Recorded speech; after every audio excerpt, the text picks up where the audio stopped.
नमस्कार, बुलेटिन में आपका स्वागत है। मैं हूं आपके साथ लक्ष्मी। बुलेटिन की शुरुआत करेंगे बड़ी खबर के साथ। ये बड़ी खबर जींद से आ रही है। रोडवेज वर्कशॉप में 6 सदस्यीय कमेटी गठित।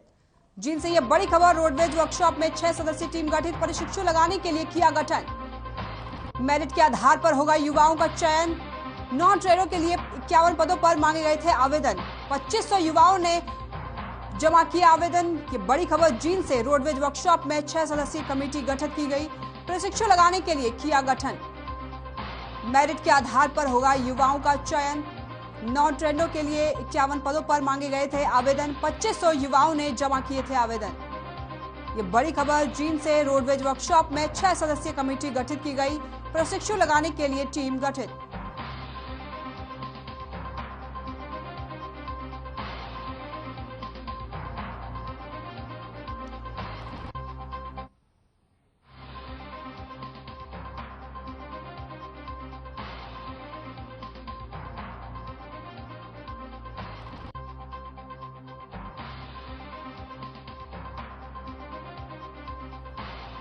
ये बड़ी खबर जींद से है, जहां रोडवेज वर्कशॉप में 6 सदस्यीय कमेटी गठित की गई। प्रशिक्षु लगाने के लिए टीम गठित की गई। मेरिट के आधार पर होगा युवाओं का चयन। नॉन ट्रेडरों के लिए 51 पदों पर मांगे गए थे आवेदन। 2500 युवाओं ने जमा किए थे आवेदन। ये जींद से बड़ी खबर। रोडवेज वर्कशॉप में 6 सदस्यीय कमेटी गठित। प्रशिक्षु लगाने के लिए किया गया गठन। मेरिट के आधार पर होगा युवाओं का चयन। नॉन ट्रेडरों के लिए 51 पदों पर मांगे गए थे आवेदन।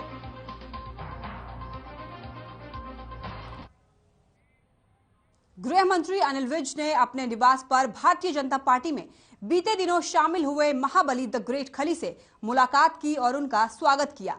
वहीं खली ने उनका हालचाल जाना और जल्द स्वस्थ होने की कामना की। दरअसल अनिल विज पिछले दिनों बाथरूम में फिसलकर गिर गए थे। इस वजह से उनके पैर में फ्रैक्चर हो गया था। जानकारी के लिए आपको बता दें कि खली ने पिछले दिनों ही दिल्ली में बीजेपी की सदस्यता ग्रहण की है और सदस्यता ग्रहण करने के बाद उन्होंने कहा कि बीजेपी की नीति भारत को आगे बढ़ाने की है। इससे प्रभावित होकर वो पार्टी में शामिल हुए हैं।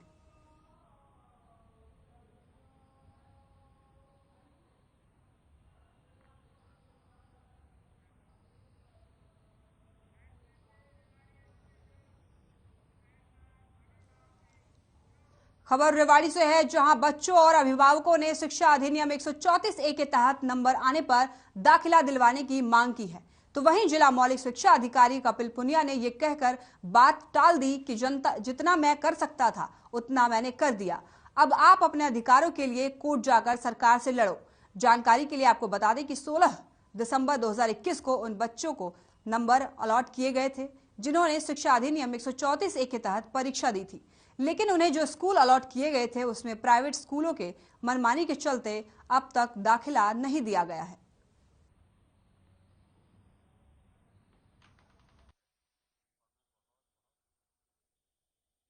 के पास हम शिकायत लेके आए थे जिला शिक्षा अधिकारी की खुद की।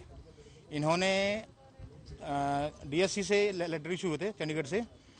वो लेटर का जवाब इन्होंने 12 तारीख को लेटर इशू हुआ। 3 दिन के अंदर इनको रिप्लाई देना था और 19 तारीख लास्ट डेट थी, जिसको हमारे बार बार रिक्वेस्ट करने के बावजूद भी और डीएससी से भी इनको 3 बार इस बारे में स्पष्टीकरण मांगा गया, तब जाके 6 तारीख को इन्होंने उसका जवाब फॉरवर्ड किया है।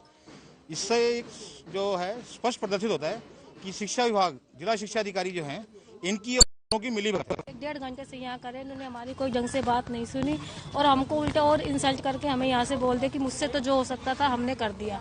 अगर सर इन्होंने हमारे साथ हमारी हेल्प की होती तो आज हम दोबारा इस दरवाजे पे नहीं आते अपने बच्चों को लेकर। इन्होंने हमारी किसी भी प्रकार से कोई मदद नहीं की और अगर कोई मदद की है तो वो भी डिले की है, जिसकी वजह से आज हम सब लोग बहुत परेशान हो रहे हैं। सर हम तो यही कहना चाहेंगे कि अगर ये किसी प्रकार से हमारी मदद कर सकते हैं तो करें, नहीं तो फिर हम आगे डीसी के थ्रू इनका कार्रवाई करेंगे। ज्ञापन तो रिटर्न में तो नहीं दिया, लेकिन कुछ अभिभावक आए थे मिलने के लिए 134A के एडमिशन के संबंध में। सेकंड लिस्ट आई है 98 बच्चों की, तो वो एडमिशन अभी प्रोसेस में है। 18 तारीख तक चलेगा उसका प्रोसेस। इनका जो इशू था वो था पुराने एडमिशन्स को लेके, और इनको बता दिया कि भाई जितनी हमारी जो कैपेसिटी थी, जो हमारी लिमिट्स थी, उसके अकॉर्डिंग हमने पूरी मदद की है इनकी और अपना काम भी था ये हमारा कि एडमिशन सबके पूरे हो जाए। हमने अपनी तरफ से पूरे प्रयास किए, फिर भी इनकी यूनियन जो है प्राइवेट स्कूल्स उनके कारण कुछ एडमिशन नहीं हो पाए, तो उस संबंध में मिलने के लिए कोर्ट में जाओगे।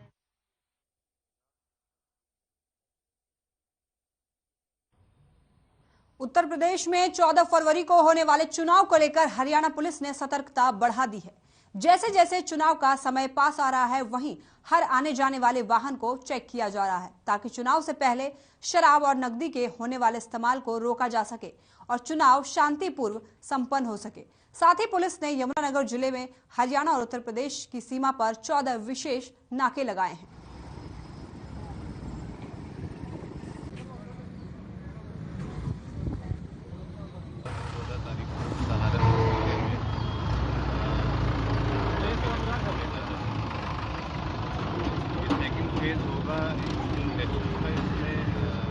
बाकी और जिलों में भी एक्शन है। हमारा जो सीमावर्ती जिला है, रोडवेज कर्मचारियों ने विभिन्न कर्मचारी यूनियन की बैठक की। इसकी अध्यक्षता प्रधान रवि कुमार ने की। इस दौरान वक्ताओं ने कहा कि राज्य कमेटी में 4 अलग टीमें बनाई गई, क्योंकि सभी यूनियन की मांग कर्मचारी हित के लिए है, जो कि हर डिपो का दौरा कर 21 फरवरी को रोहतक में आयोजित होने वाले सम्मेलन में सभी कर्मचारियों को एकजुट करेगी। साथ ही कहा कि सम्मेलन में रूपरेखा तैयार करते हुए एक बड़े आंदोलन की घोषणा की जाएगी। वहीं मौके पर सरकार को चेतावनी देते हुए कहा कि अगर सरकार कर्मचारियों की मांगों पर ध्यान नहीं देती है तो 21 तारीख को निर्णय लेने पर मजबूर होना पड़ेगा। इस दौरान यात्रियों को होने वाली असुविधा को लेकर सरकार खुद जिम्मेदार होगी।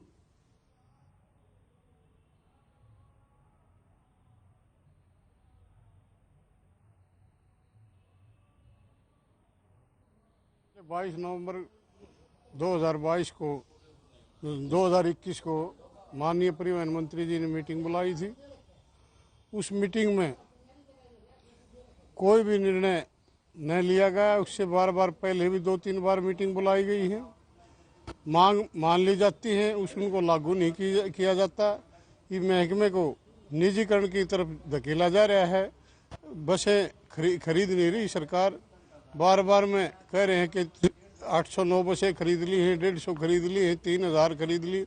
आज तक इस सरकार ने 7 साल हो गए बेड़े में अब तक 809 बसों की घोषणा की है, जबकि कांग्रेस सरकार आने के बाद ये सत्ता में आई ये सरकार 4500 बसों का बेड़ा था। आज घट करके 2800 बसों का हमारा बेड़ा रह गया और उसमें ऑन रूट 2300-2400 बसें हमारी चल रही हैं। 29 जनवरी को हरियाणा रोडवेज कर्मचारी की जो रोडवेज में तमाम यूनियन है वो एक प्लेटफार्म पर इकट्ठी हुई हिसार के अंदर, और वहाँ से जो रोडवेज की निजीकरण की बात है ना, जहाँ तक सरकार निजीकरण कर रही है और एबीसी कैटेगरी के तहत ये जो 2016-17 की जो प्राइवेट स्टेज कैरिज की पॉलिसी है उसको लागू कर रही है। जो भारे बसें जाती थी रोडवेज की वहाँ पर 20% प्राइवेट जाएंगी, जो अंतर जिला चलती थी वहाँ 50% प्राइवेट जाएंगी, 50% रोडवेज की जाएंगी, और ग्रामीण अंचल में वहाँ 80% रोडवेज जाएंगी, 20% प्राइवेट। इसके तहत हमारे जो रोडवेज में तमाम यूनियन एक प्लेटफार्म पे आई, और अब हम पूरे प्रदेश में 4 जीप जत्थों के इधर पूरे प्रदेश के कर्मचारियों का अपना फीडबैक ले रहे हैं, और 21 फरवरी को पूरे प्रदेश का हम दौरा करके रोहतक के अंदर मीटिंग करेंगे और निजीकरण के खिलाफ हम बहुत बड़े आंदोलन की घोषणा करेंगे।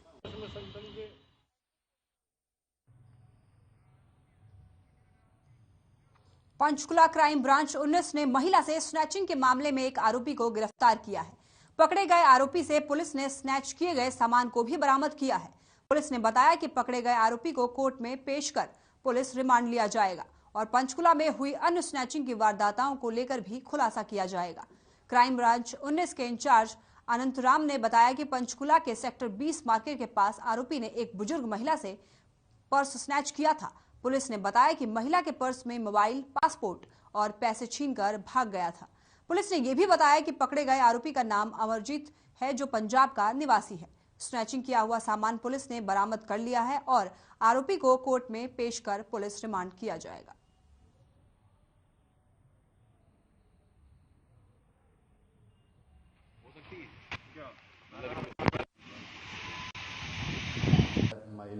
बुजुर्ग महिला से जो है इसने पर्स स्नैच किया था अपना सेक्टर 20 की मार्केट के पास, टी पॉइंट के पास से, तो उसमें जो है उसके जो है पर्स के अंदर डॉक्यूमेंट थे, पासपोर्ट जो है, उसके 2 मोबाइल फ़ोन और करीब जो है 12-13 हज़ार रुपये उसमें पर्स में थे। तो उसके मोबाइल जो थे उनको जो है साइबर सेल की इमदाद से जो है वो सर्चिंग पे लगवाया हुआ था, और जो है उसके आधार पे कल जो है ये जो सिग्नेचर जो है, इसका नाम है अमरजीत सिंह उर्फ करमन, पुत्र गुरनाम सिंह, बलटाना पंजाब का रहने वाला है। यहाँ रुकते एक छोटे से ब्रेक के लिए, कहीं मत जाएगा, फौरन लौटेंगे।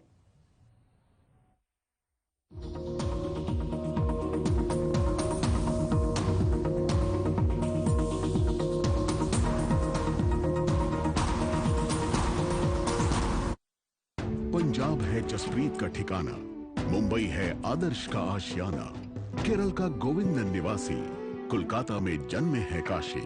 हर हिंदुस्तानी की शान, ARB बियरिंग्स जोड़े सारा हिंदुस्तान। सरकार ने वादा किया सी घर रोजगार देने दा, किथे है रोजगार? जे अपनी भाजपा सरकार आएगी ना, यूथ स्किल डेवलपमेंट लई SSC बैंकिंग ते ओ सिविल सर्विसेज दी ट्रेनिंग भी फ्री दी जाएगी। फिर ता हुन असी भी भाजपा सरकार दे नाल हुन पूरे होंगे रोजगार दे खाब। Hey mom, hey, look, I can download a song really fast. I can make dosas faster. Must be joking. Bus, 3 easy steps. Mix with water, spread batter, fry. गाना डाउनलोड हुआ? नहीं, पर तब तक मैं इडली बनाती हूँ। हमने बनाया किड्स से। निरमा शुद्ध नमक कहीं से खरीद के रिफाइन किया गया नमक नहीं, ये पानी से पैक तक का सफर तय करता है। निरमा के अपने 30,000 एकड़ के प्लांट में आधुनिक वैक्यूम इवेपोरेशन मेथड से, इसलिए इसमें अशुद्धि। पंजाब है जसप्रीत का ठिकाना, मुंबई है आदर्श का आशियाना, केरल का गोविंदन निवासी, कोलकाता में जन्मे है काशी। हर हिंदुस्तानी की शान, ARB बियरिंग्स जोड़े सारा Hindustan. Hey mom, hey, look, I can download a song really fast. I can make dosas faster. Must be joking. Bus, 3 easy steps. Mix with water, spread batter, fry. गाना डाउनलोड हुआ? नहीं, पर तब तक मैं इडली बनाती हूँ। हमने बनाया किड्स से।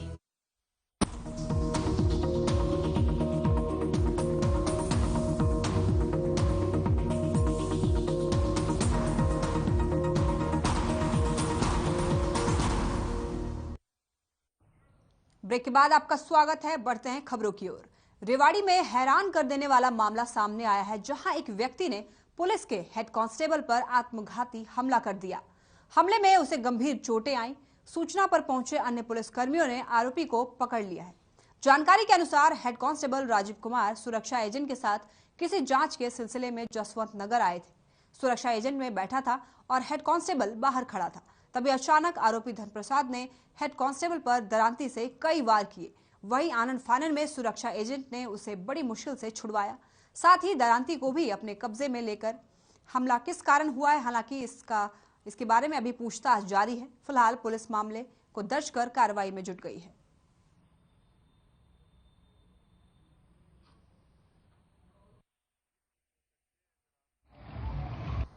सर, मैं HC राजीव, हेड कांस्टेबल थाना रामपुरा में ना बतौर अनुसंधानकर्ता तैनात हूँ। और कल दिनांक 10/2/22 को मेरी JD ड्यूटी JD ड्यूटी थी थाने में। तो सर कोई शराब के लिए मुखबरी आई थी, उसके लिए मैं जसवंत नगर में मुखबर के कहने पे वहाँ पहुँचे थे हम। मेरे साथ सुरक्षा एजेंट EHC कुलदीप साथ में थे। अचानक एक नौजवान लड़का आता है जी, और बिना किसी बात को हम सोच भी नहीं पाए, उससे पहले कि हमें पता भी नहीं था उसके पास कुछ हथियार हो सकता है।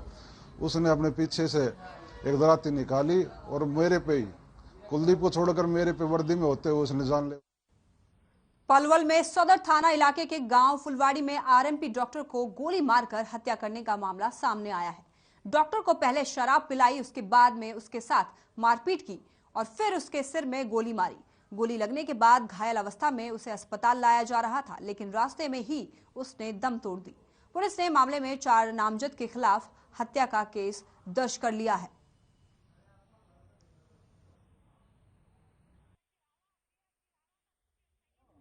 सर ये साजिश के तहत मारा है, चारों के नाम क्लियर एप्लीकेशन में। किस तरह से हुई घटना, क्या मामला हुआ, शुरुआत से बताइए। घर पे बुलाया इन्होंने, अपने घर पे बुला करके दारू पिलाई है, क्या किया है, क्या पिलाया है। किसने पिलाई है? सतपाल है घर पे, सतपाल के पास? हाँ, घर बुलाया पे सतपाल के घर पे, शीशपाल और सतपाल, उसके घर पे गोली लगी है, उसके घर पे जो कुछ हुआ है वहाँ पे हुआ। तो ये सर राजू और राजकुमार सोनू लक्ष्मी है और ये गांव फुलवाड़ी का, और ये कोई करीब 3-4 बंदे जो है शीशपाल और सतपाल के मकान में अंदर बैठ के खाते हैं, वहीं ये घटना घटी है कमरे के अंदर। पानीपत असंध रोड फ्लाईओवर के नीचे दर्दनाक हादसा हो गया। मामला शहर थाना क्षेत्र का है, जहां एक युवती की ट्रेन की चपेट में आने से मौत हो गई। जानकारी के मुताबिक युवती कानों में ईयरफोन लगाकर रेलवे ट्रैक पार कर रही थी। इसी दौरान युवती करीब गुजरती ट्रेन की चपेट में आ गई। सूचना पर पहुंची पुलिस ने युवती का शव बरामद कर पोस्टमार्टम के लिए भेज दिया है। फिलहाल पुलिस मामला दर्ज करके आगे की कार्रवाई में जुट गई है। मामला ये था कि सुबह रेलवे में वो प्राप्त हुआ था भी एक लड़की रेल लाइन पास क्रॉस करते हुए रेलगाड़ी की चपेट में आ गई है। इसके बयान लेने के लिए हम यहाँ आए थे, तो डॉक्टरों ने उसको ब्राउड डेड कर दिया है। इसके वारिस यहीं पे मिले हैं। लड़की का नाम मोनिका है, जो अटल सेवा केंद्र में काम करती थी, रोजाना पैदल ही आती जाती थी। फिर रेलवे लाइन पार करते समय ना रेलगाड़ी की चपेट में आ गई, रेलवे दुर्घटना में इनकी मौत हो गई है। वारिस मौके पे है, आइंदा इसका पोस्टमार्टम करा के ना हवाले। सर जी एक पर्स था, वो नहीं मिला, मोबाइल मिल गया है, मोबाइल उसकी जेब में थे। कैसे हादसा हुआ जी? हादसा ऊपर से आ रही थी, अब ध्यान नहीं दिया, लापरवाही से हुआ। वैसे तो तकरीबन आती थी, ड्यूटी जाती थी। कहाँ जाती थी, क्या काम करती थी? ये प्रेम हॉस्पिटल के पास अटल सेवा केंद्र है, आधार सेवा केंद्र, उसमें प्राइवेट जॉब करती थी सर जी। 5-6 महीने से कर रही थी। चलिए यहाँ रुकते हैं छोटे से ब्रेक के लिए, कहीं मत जाएगा, फौरन लौटेंगे।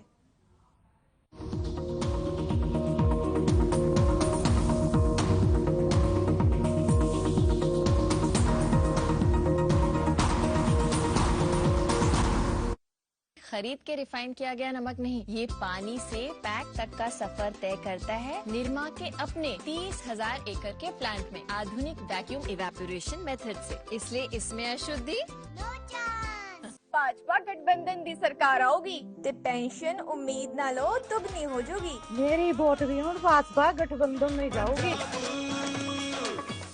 पंजाब है जसप्रीत का ठिकाना, मुंबई है आदर्श का आशियाना, केरल का गोविंदन निवासी, कोलकाता में जन्मे है काशी।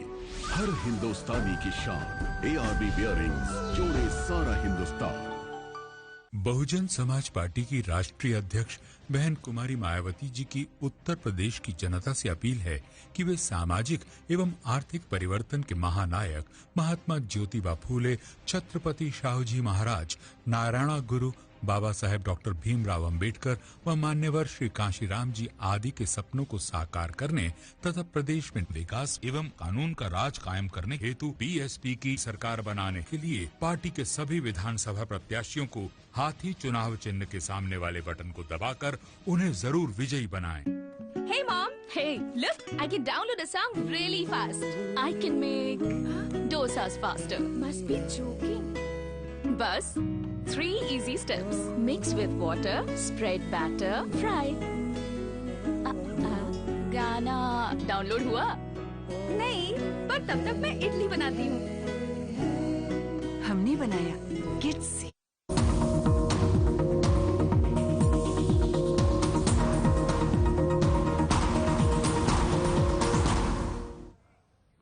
ब्रेक के बाद आपका स्वागत है। बढ़ते हैं खबरों की ओर। खबर झज्जर से है, जहां चोरों का आतंक लगातार जारी है। बता दें कि पंजाब नेशनल बैंक में देर रात चोरों ने उत्पात मचाया। साथ ही चोरों ने पुलिस को चैलेंज करते रहे और घंटों तक चोर बैंक में ही डटे रहे। दरअसल बैंक के अंदर घुसने से पहले चोरों ने बैंक में लगे CCTV कैमरे की वायर काटा और फिर बैंक में लगे मेन गेट का ताला गैस कटर से काटकर अंदर प्रवेश किया। बैंक कर्मचारी ने वारदात की सूचना झज्जर पुलिस को दी। फिलहाल पुलिस इस मामले की जांच में जुटी हुई है।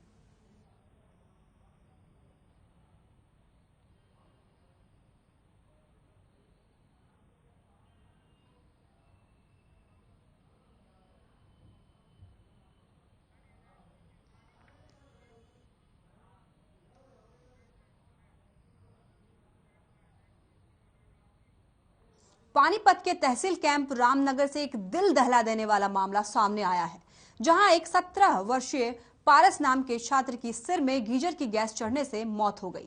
दरअसल मृतक पारस हर रोज की तरह स्कूल में जाने के लिए नहाने के लिए गया था, लेकिन जब वो आधे घंटे तक बाहर नहीं निकला तो परिजनों को किसी अनहोनी की आशंका हुई और दरवाजा तोड़कर अंदर गए तो देखा कि पारस बाथरूम में बेहोश अवस्था में पड़ा हुआ था और गीजर खुला हुआ था। जिसके बाद आनन फानन में परिजन पारस को एक निजी अस्पताल में लेकर पहुंचे, जहां डॉक्टरों ने इसे सरकारी अस्पताल में रेफर कर दिया, जहां डॉक्टरों ने पारस को मृत घोषित कर दिया।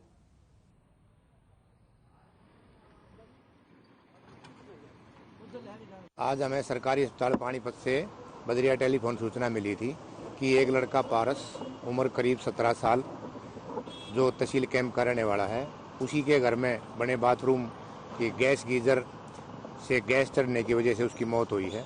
इसी इत्तला पर हम सरकारी अस्पताल आए थे, जहाँ पर उसके पिता विनय कुमार के बयान पे हमने कार्रवाई 174 CRPC की गई है। बाद पोस्टमार्टम नाश हवाले वारसाने की जाएगी। चलिए फिलहाल के लिए बुलेटिन में मेरे साथ बस इतना ही। देखते रहिए हर खबर। नमस्कार।